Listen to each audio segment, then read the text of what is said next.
Hello everyone, it's Jamal Thomas. Welcome to the Progressive Soapbox. So this commentary is somewhat out of political continuity, but still, I think it applies. I have been binging on Sam Seder versus Libertarian videos. One comes up in the queue, then the next, then the next, and the next, and the next. And it is fucking hilarious. It is immensely hilarious. I've always made this argument that it's not that I don't like libertarians. I don't want that to come across. I just think what they want is intellectually inconsistent. And because I think it's intellectually inconsistent and in no way can work in the real world, I think it's cartoonish.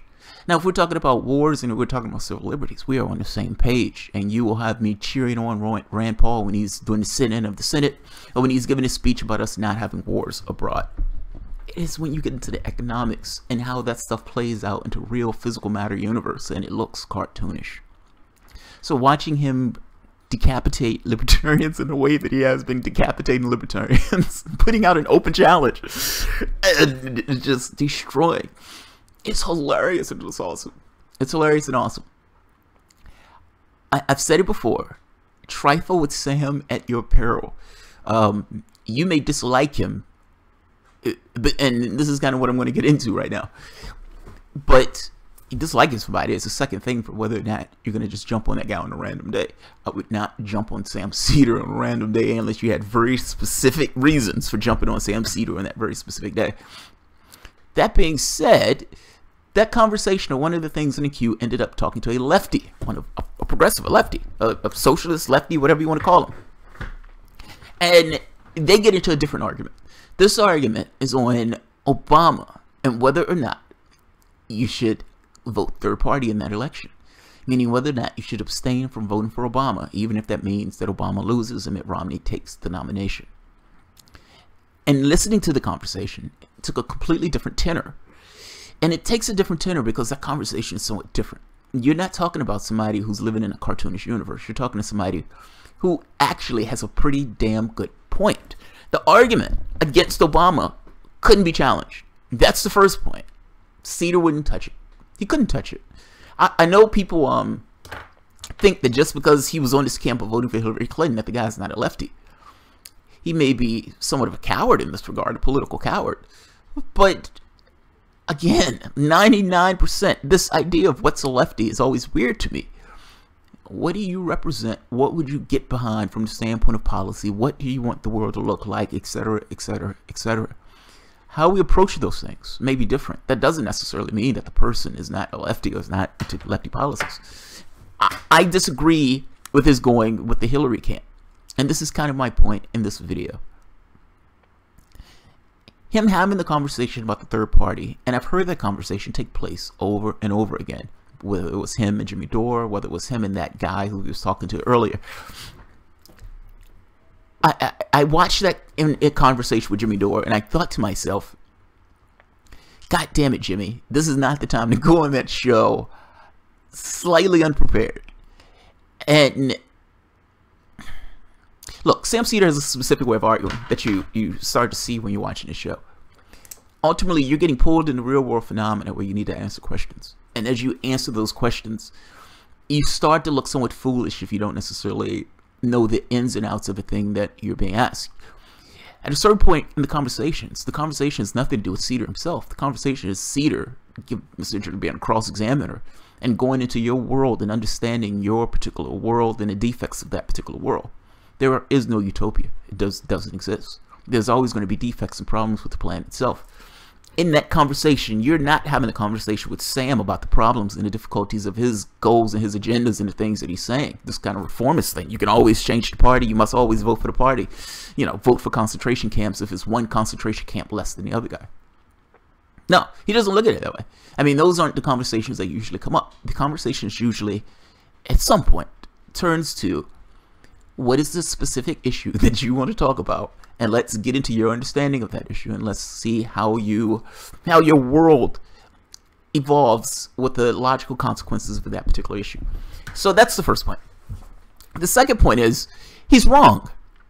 Like, how I've heard this conversation with Jimmy Dore, I've heard this conversation with the other guy, and I've heard some of the arguments that this guy makes with the third party thing.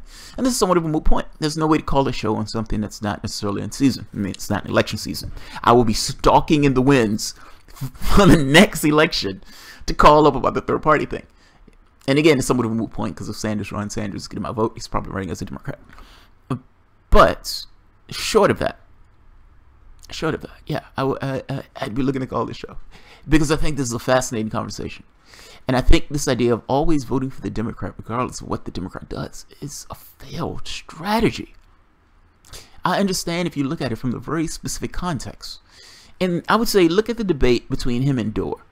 And ultimately, the conversation didn't evolve anywhere beyond, in the very specific case that so-and-so gets elected, what takes place, without the wider context of what has taken place over the last 20, 30 years. And do you believe your strategy for always voting for the Democrat, regardless of what the situation takes place, because you're terrified of the other guy, hasn't gotten you anywhere? Hasn't gotten you anywhere. You can say, well, yeah, we had Obama, we had, Obamacare and all this other stuff. But this really does boil down to what is the responsibility of the Democratic Party. And if it's not meeting that particular philosophical responsibility, should it get paid by you voting for it and by giving it support for something that it's not doing? I understand the other guy. I'm talking about the party itself. We're not grading on a curve. Does the party have a responsibility to deal with certain things that take place in this country? And I am not putting that responsibility on the party. The party puts the responsibility on itself by calling itself the party of workers and the poor and the 99% of the party that cares and the party that continuously screams about its values. Come on. It's like you're continuously voting for these guys. You're getting paid for not doing anything, just being a placeholder or peg because everybody's terrified of the Republican. At which point do you say, I want something more than a political thumb?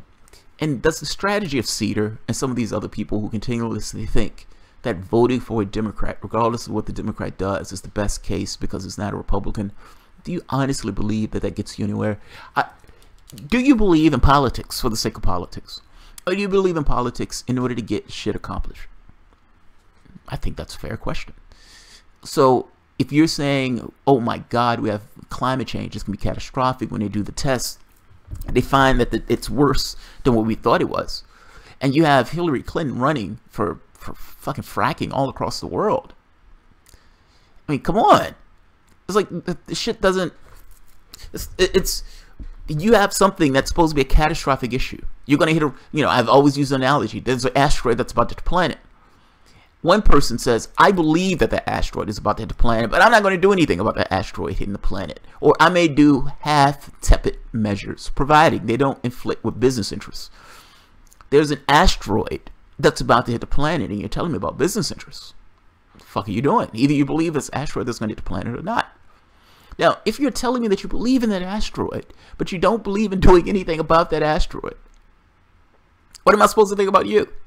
What you're telling me doesn't necessarily logically jive with what's taking place in the real world, at the very least that you've told me that you believe in. That's the real world. The other guy is worse. The other guy, however, has a at the very least intelligent, consistent argument. I don't believe there's an asteroid there. Fuck those scientists. I don't believe there's an asteroid there. So yeah, I don't have to do anything about the asteroid because I don't believe there's an asteroid that's going to hit the planet. Both of these positions are repugnant. That's my point. We're talking about something that's catastrophic, and both of these issues are repugnant. Both of the ways that these guys engage this issue is somewhat repugnant. Now, I am supposed to vote under the Seder argument for the less repugnant path, even though the repugnant path still gets hit by an asteroid. I'm saying, at which point do you consistently say, no, I want something different? And not just want something different. I'm willing to deal with the guy who's fucking horrendous and more repugnant if it means that at some point, this thing, this edifice, this vehicle that I have, that we're supposed to have on the left, can actually do something about that thing. Is actually serious about doing something about that thing. Otherwise, why am I voting in the way that allows this particular thing to not do something about the thing that they're screaming about? It's repugnant. Like, they're essentially saying, yes, we believe in this thing. I'm saying this immensely poorly. What I mean is, if you're telling me that you believe in something, but you're not going to do anything about that you believe in, What am I supposed to do with that? Am I really supposed to say, okay, this other guy is worse, so I'm going to give you my vote, even though an asteroid is still going to hit the planet? Or do I look at this from a larger context and say continuously being complicit and I'm voting for this guy in this way allows that party to persist in the way that parties persist? Meaning they would never have to change. They would never have to do anything about the asteroid that's going to hit the planet. And you're stuck in this quagmire of, yes, the only option in this case is to let this guy fail. Because letting him fail at the very least gives some chance of reorganization. Continuously supporting something that is not in your best interest. And magically hoping that it at some point turns to be in your best interest. I don't understand that. I don't understand it. It makes no sense to me. And I would argue that the way things have gone, meaning from one Democrat to the next, it goes further and further to the right, with the argument consistently being, we're less worse. The problem is, Republicans moves further and further to the right, keeping a certain political distance with the Democratic Party. If both parties are bought, if neither party is doing anything that would substantively impact us from a positive way, meaning I take the Republicans off the table because I don't expect them to have any interest in my values. I find them to be mentally vapid and pretty much empathyless, except for things that directly affect them. I would argue the Democratic Party has more of a philosophical responsibility to deal with issues on the left. They call themselves the left. So, you know, they're always screaming about their values. So yeah, I put a certain amount of, hey, if you're screaming about your values and you find these things important, are you going to do something about these things? Co-signing something that is not doing something that it's supposed to do, in no way is going to get you to a better place. You're going to be in perpetuity voting for half measures, hoping at some point that those measures become something else, even though those measures get worse and worse and worse. One concentration camp less. I was like, come on. Yeah, I disagree with him on this point. And I personally think that, and look, it's not that I like the fact that Donald Trump got elected, but I love the fact that Hillary Clinton lost. Somebody said that and I actually agree with it. The only reason we're having this conversation right now about reorganization, even the only reason a unity commission exists, whether or not it goes anywhere, is because she lost. This is not a conversation that would have been up for debate if she would have won. Democrats lost 1,100 seats. If she would have lost, despite losing that much, none of this would have been a topic for debate. None of the changes that we're talking about, be it healthcare, any of this, none of that stuff would have been up for debate. The only reason you have all of these groups that have sprung up to go against the party in the way that these groups have gone against the party, the only reason you have indie media openly talking in a way about a third-party option, about even CFAR for that matter, these ways of changing and reconfiguring what politics looks like in the United States, at least from the left, purely came from that loss. It purely came from the loss. Whether you think anything is going to come from the Unity Commission or not, whether you think they're going to be just as vapid and just as cheating as they were in 2016 and 2020, whatever you want to think about it, the only reason that the conversation is tilted in this direction, even I would argue single payer, was because they lost. Placing your vote is giving either your acceptance or your rejection. And if you're terrified to the point where you give your acceptance, it doesn't matter how you felt about it. You still gave your acceptance, saying that I don't support this person, but the person has my vote. Then you're supporting that person. Let's be honest. Let's be honest. What is your leverage? And it's one of those things I want to be talked through.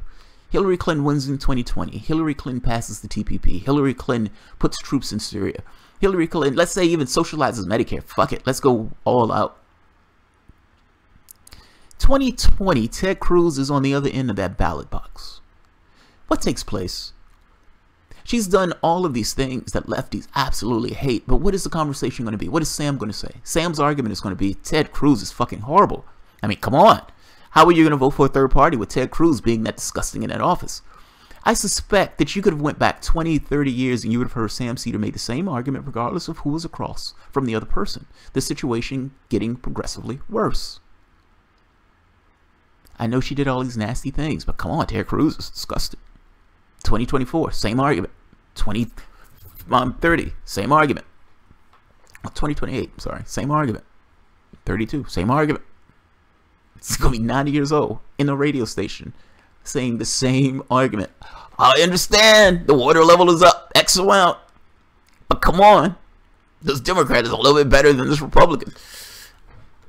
I'm saying, yes, in the specific context, the argument makes sense. It is the least worst argument makes sense. From a larger context, it does not. It does not. If an asteroid is going to hit the planet and you're inching your way to destruction, what does it matter? It's like, come on. I mean, shit, man. It's not. And I make this argument because you have a rise in third parties right now. You have the People's Party. You have the, well, Green Party was always there, but you have even unions talking about a third party. You're Democratic Socialism America. You have all of these third party groups that have sprung up and are trying to pull the country in a particular direction, one direction that I particularly agree with. So the arguments against the third party, I think, are somewhat of a failed or flawed argument. So I now that I have a channel, I am looking forward to the opportunity that if it comes up, if I am around, if I am listening to the channel at the point where this comes up, I will try to call in on Seder's show. So I find this to be an interesting conversation, so I want to have this conversation. I remember watching this with Dor, and I thought, I was like, oh, Dor, get out of that. Get out of that box. It was, and look, Dor was doing multiple things. So to be fair to Dor couldn't fully hear him. So be fair to Dor. But Dor wasn't wrong in that argument. I guess that's my point. At least I don't think Dor was wrong. So, and again, this is purely out of political context. So take it with a grain of salt. But that being said, the arguments with libertarians are fucking hilarious. They're fucking hilarious. They're great. They're awesome. Absolutely awesome. How to pick a person apart 101.